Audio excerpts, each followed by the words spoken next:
Hi, I'm Donnie. Here are my predictions for 2020. So I guess I'll start with the negatives because that's easy. So let's see. Attorneys getting more technical. Every year I've hoped for this one, but I haven't seen it yet. We'll see what happens there this year, but I don't think we're going to get there quite yet. Maybe another couple of years. And I think that goes the same for attorneys trusting and using AI. Although we have seen some changes in the AI software to try to make themselves more comfortable to attorneys instead of being a black box and just saying like, we're going to code for you. They're like, here's ways of analyzing your data or interacting with your data a little bit more. So it's making them more comfortable with the technology without the black box component that makes them very uncomfortable with it.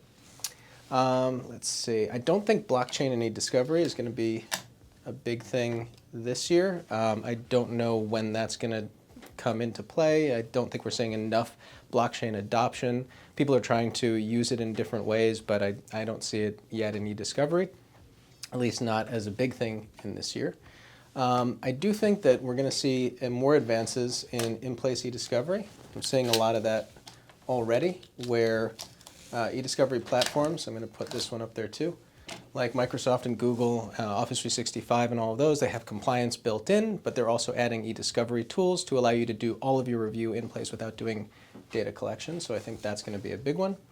And I'm going to take more work being done on mobile devices because we're already seeing a lot of work being done on mobile devices. They become primary computers for most people. A lot of people don't even use desktops or laptops outside of work anymore and just do everything on their iPads or their iPhones. So it's kind of shifting over to that space, and the tools are getting a lot better to be able to extract data from there and from cloud services that are associated with those devices. So I guess that's my prediction for big things in 2020 and things that we don't expect to see in 2020.